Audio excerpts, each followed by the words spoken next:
ബീഹാറിൽ തെരഞ്ഞെടുപ്പ് കഴിഞ്ഞു. ബീഹാർ തെരഞ്ഞെടുപ്പിന്റെ ചിത്രം തെളിഞ്ഞു വരുന്നു. വലിയ ഭൂരിപക്ഷത്തിൽ, മെഗാ ഭൂരിപക്ഷത്തിൽ BJP NDA സഖ്യം അധികാരത്തിൽ വന്നു. ഈ BJP NDA സഖ്യം അധികാരത്തിൽ വന്നതിൽ എനിക്ക് തോന്നിയ ഒരു കളർഫുള്ളായി തോന്നിയ ഒരു കാര്യം പറയാനാണ് ഞാനിപ്പോൾ ഈ വീഡിയോ ചെയ്യുന്നത്. അതിലെ രാഷ്ട്രീയവും മറ്റു കാര്യങ്ങളും നമുക്ക് അല്ലാതെ പറയാം. 25 വയസ്സുള്ള മൈഥിലി ഠാക്കൂർ എന്നൊരു പെൺകുട്ടിയെ അവർ അവിടെ മത്സരിപ്പിച്ചു. BJP ആണ് മത്സരിപ്പിച്ചത്.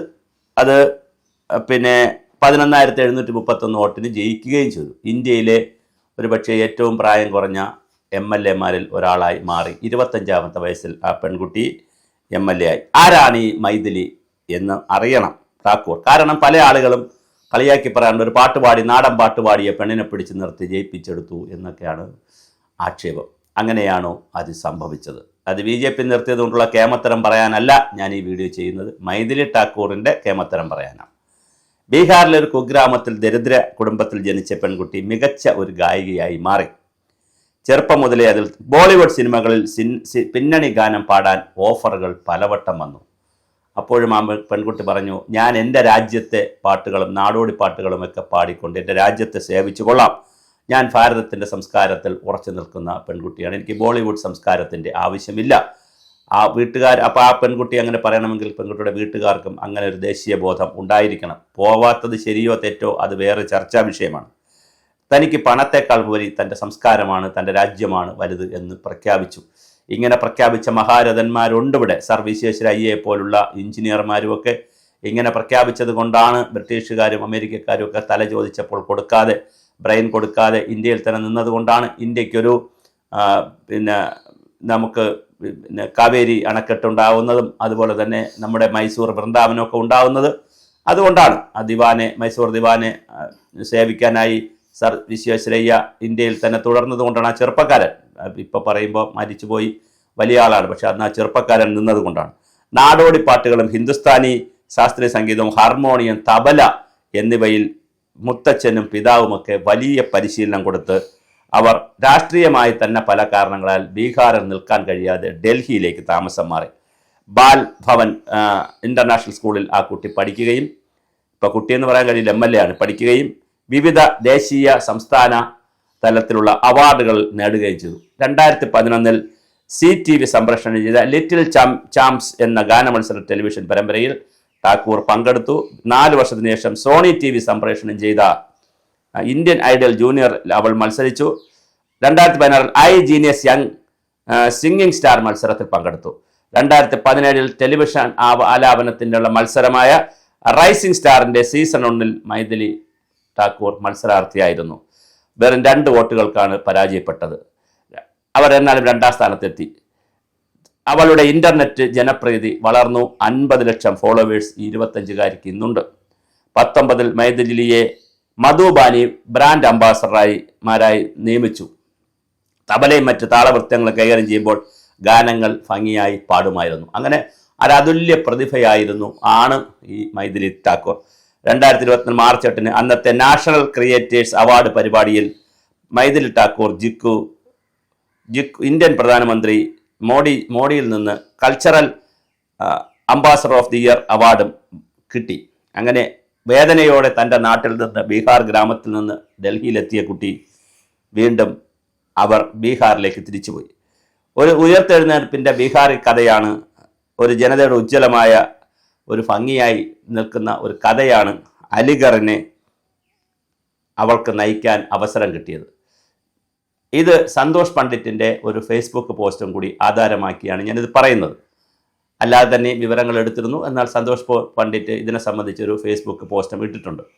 ഞാൻ ഇത് പറയുന്നത് ഇന്നലെ മുതൽ തന്നെ പല കോണുകളിൽ നിന്നും നമ്മളെ ഇവിടുത്തെ ശരാശരി ന്യായീകരണ തൊഴിലാളികളും കാപ്സ്യൂൾ തൊഴിലാളികളുമൊക്കെ ഈ പെൺകുട്ടിയെ എന്തിനാണ് മത്സരിപ്പിച്ചത്, ഒരു പാട്ട് പാടിയ പെൺകുട്ടിയല്ലേ എന്നൊക്കെ ചോദിച്ച് രാഷ്ട്രീയത്തെ തള്ളിപ്പറഞ്ഞു. പക്ഷേ ആലോചിക്കേണ്ട ഒരു വിഷയം, എന്തുകൊണ്ട് BJPയും NDA സഖ്യവും അല്ലെങ്കിൽ നിതീഷ് കുമാറുമൊക്കെ ബീഹാറിൽ ജയിക്കുന്നു, എന്തുകൊണ്ട് കോൺഗ്രസ് പരാജയപ്പെടുന്നു? ഇത് വളരെ ഗൗരവതരമായ ഒരു ചോദ്യമാണ്. ആ ചോദ്യത്തിന് നമ്മൾ ഉത്തരം കണ്ടെത്തിക്കൊണ്ടല്ലാതെ മൈഥിലി ഠാക്കൂർമാരെയൊന്നും നമുക്ക് എതിർക്കാൻ കഴിയില്ല. മഹാഭൂരിപക്ഷം വരുന്ന ബീഹാറിൽ എന്തുകൊണ്ട് അവിടുത്തെ ജനത ഇങ്ങനെ വോട്ട് ചെയ്തു? 10,000 രൂപ വീതം ആളുകൾക്ക് ബാങ്കിൽ ഇട്ട് കൊടുത്തത് കൊണ്ടാണെന്ന് പറഞ്ഞിട്ട് കാര്യമുണ്ടോ? കേരളത്തിൽ പഞ്ചായത്ത് തെരഞ്ഞെടുപ്പിന് തൊട്ട് മുമ്പേ 1,600 പെൻഷൻ 2,000 ആക്കിയില്ലേ? 1,000 രൂപ വീതം സ്ത്രീ സുരക്ഷാ പെൻഷൻ കൊടുത്തില്ലേ? അപ്പോൾ കേരളത്തിൽ ഇതൊക്കെ കൊടുക്കാം. ഇലക്ഷന് മുമ്പേ ബീഹാറിൽ കൊടുക്കുമ്പോൾ, നിതീഷ് കുമാർ കൊടുക്കുമ്പോൾ അത് ശരിയാവില്ല എന്ന് പറയാൻ പറ്റില്ല. ഞാൻ നിതീഷ് കുമാറിനെ ന്യായീകരിക്കാനോ BJP ന്യായീകരിക്കാനോ കോൺഗ്രസിനെ തള്ളിപ്പറയാനോ ഇതല്ല പറയുന്നത്. പക്ഷേ ഇന്ത്യൻ രാഷ്ട്രീയം മാറിക്കളിക്കുന്ന പുതിയ രീതിശാസ്ത്രങ്ങൾ നമ്മൾ മനസ്സിലാക്കണം. ഒരുപക്ഷെ കോൺഗ്രസിനത് മനസ്സിലായി കാണില്ല. സമൂഹത്തിലെ വ്യത്യസ്തമായ പ്രൊഫഷണലുകളെയും ആളുകളെയും വളരെ വ്യത്യസ്തരായിട്ടുള്ള ആളുകളെയും ഒക്കെ കൊണ്ടുവന്നുകൊണ്ട് അങ്ങനെ തന്നെ ഇലക്ഷനിലൊക്കെ നിർത്തി വലിയ ഒരു ക്യാമ്പയിനൊക്കെ നടത്തിയിട്ടാണ് അവിടെ തീർച്ചയായിട്ടും ഈ ബീഹാറിൽ വോട്ട് പിടിച്ചിരിക്കുന്നത്. അതേസമയം ഇപ്പുറത്ത് കോൺഗ്രസിനെ സംബന്ധിച്ചിടത്തോളം രാഹുൽ ഗാന്ധി എന്ന് പറയുന്ന വ്യക്തി ബീഹാറുകാരനല്ല. അദ്ദേഹം ബീഹാറിൽ പോയി വലുതായിട്ടൊന്നും ചെയ്യാനുമില്ല. അതേസമയം തേജസ്വി യാദവിന് വലിയൊരു സാധ്യതയുള്ള സ്ഥലമായിരുന്നു. അവിടെ പല മണ്ഡലങ്ങളിലും സൗഹൃദ സംഭാഷണം നമ്മൾ കേട്ടിട്ടുണ്ട്. പക്ഷെ സൗഹൃദ മത്സരം എന്നൊക്കെ പറഞ്ഞ് രണ്ട് കൂട്ടരും കയറി സ്ഥാനാർത്ഥിയാവുക, പരസ്പരം തല്ലുക, ഇലക്ഷന്റെ 1ാം ഘട്ട വോട്ടെടുപ്പിന് വരെ വോട്ടെടുപ്പ് കൊടുക്കുന്നത് 4ാമത്തെ നോമിനേഷൻ കൊടുക്കുന്ന ദിവസം വരെ ആരാണ് മുഖ്യമന്ത്രി എന്ന് പറഞ്ഞ് തർക്കമുണ്ടാകുക. ഇങ്ങനെ വഴക്കും തർക്കവും വെക്കാണും ഒക്കെ നടന്ന സമയത്ത് വളരെ എണ്ണയിട്ട യന്ത്രം പോലെ അപ്പുറത്ത് പ്രവർത്തനങ്ങൾ നടക്കുകയാണ്. അതിൻ്റെ കൂടി പശ്ചാത്തലത്തിൽ മൈഥിലി ഠാക്കൂറിനെ പോലെയുള്ള വലിയ വലിയ പ്രതിഭകളെ കൂടി കണ്ടെത്തി. 25 വയസ്സേ ഉള്ളൂ. ഇനിയിപ്പോൾ അവർ വലിയ തോതിലായിരിക്കും. എത്ര വർഷം അവർ MLA ആയിരിക്കാം, ചിലപ്പോൾ നാളെ മന്ത്രിയാകാം. ഇനി ഈ മന്ത്രിസഭയിൽ തന്നെ മന്ത്രിയാക്കുമോ എന്നൊന്നും നമുക്കറിയില്ല. കാര്യം BJP ചിലപ്പോൾ പല സർജിക്കൽ സ്ട്രൈക്കും ചെയ്യുന്ന ഒരു പാർട്ടിയാണ്. ഈ മന്ത്രിസഭയിൽ തന്നെ ആ പെൺകുട്ടിയെ പിടിച്ച് മന്ത്രിയാക്കുമോ എന്നൊന്നും നമുക്കറിയില്ല. എന്തായാലും വളരെ വളരെ വളരെ വലിയ രീതിയിലാണ് ഈ സർജിക്കൽ സ്ട്രൈക്ക് ബീഹാറിൽ നരേന്ദ്രമോദിയും നമ്മുടെ നിതീഷ് കുമാർ എന്ന ഡബിൾ എഞ്ചിൻ നടത്തിയെടുത്തത്. ഇന്നലെ അവിടെ അതുപോലെ തന്നെ ഡൽഹിയിൽ ഇന്നലെ നടന്ന സന്തോഷ പരിപാടിയിൽ അല്ലെങ്കിൽ ആഹ്ലാദ പ്രകടനത്തിലും ആഹ്ലാദ പരിപാടിയിലും മോഡി പറഞ്ഞ ഒരു വാക്കുണ്ട്. മുസ്ലിം മാവോയിസ്റ്റ് കോൺഗ്രസ് ആണ് ഇപ്പോൾ അവിടെ ഉള്ളത്. മാവോയിസ്റ്റുകളെയും മുസ്ലിങ്ങളെയും പ്രീണിപ്പിക്കുന്നതിനുള്ള ഒരു കോൺഗ്രസ് ആണ് അവിടെ ഉള്ളത്.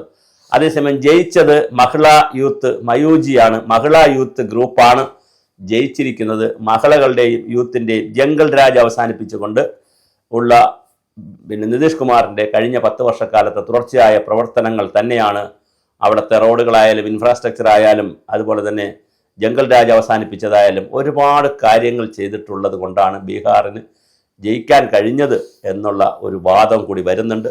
ഞാൻ അതിനകത്ത് കണ്ട വളരെ മനോഹരമായൊരു കാഴ്ച, മൈഥിലി ഠാക്കൂറിനെ പോലെയുള്ള ആളുകളെ കണ്ടെത്തി അവർ ഡൽഹിയിൽ പോയി അവാർഡുകളൊക്കെ വാങ്ങിയപ്പോൾ അവരെ നേരെ ബീഹാറിലേക്ക് കൊണ്ടുപോയി ബീഹാറിൽ മത്സരിപ്പിച്ച് പുതിയ തലമുറയെ വളർത്തിയെടുക്കുന്നത് നമ്മൾ കൃത്യമായി കാണുകയാണ്. ഇവിടെയാണെങ്കിൽ എത്ര പ്രാവശ്യം MP ആയാലും വീണ്ടും MLA ആവണം, MLA ആയാൽ വീണ്ടും MP ആവണം, MP ആയി MLA ആയി മന്ത്രിയാവണം. ഒരു കാരണവശാലും മാറിക്കൊടുക്കാത്ത ഒരു തലമുറയുള്ള ഒരു പാർട്ടികളും, എന്നാൽ കൃത്യമായി ഇങ്ങനെ പുതിയ പുതിയ സംവിധാനങ്ങളും പുതിയ ആളുകളും കയറി വരുന്ന രീതിയും നമ്മൾ കാണുകയാണ്. ഇതൊന്നും പഠിക്കാൻ വേണ്ടിയിട്ടാണ് പറഞ്ഞത്. ഇന്ത്യൻ രാഷ്ട്രീയത്തിലെ ആളുകൾ ഇതൊക്കെ പഠിക്കാൻ വേണ്ടി, അല്ലാതെ പരമ്പരാഗത രാഷ്ട്രീയക്കാരെ കുറ്റം പറയാനോ അല്ലെങ്കിൽ അവരെ ഒഴിവാക്കാനോ ഒന്നുമല്ല. പക്ഷേ ഇതിൻ്റെ ഒരു കോമ്പിനേഷനൊക്കെ വരേണ്ട കാലമായി. എന്തായാലും ആ പെൺകുട്ടിക്ക് MLA എന്ന പെൺകുട്ടി എന്നിപ്പോൾ പറയാൻ കഴിയില്ല, MLA ആണ്. MLAക്ക് എല്ലാവിധ ഭാവുകങ്ങളും അവർക്ക് അവരുടെ ഗാനവും പാട്ടും കവിതയും നാടോടി കവിതയും ഹിന്ദുസ്ഥാനി സംഗീതവും രാഷ്ട്രീയവും എല്ലാം ഒന്നിച്ചു കൊണ്ടുപോകാൻ കഴിയട്ടെ.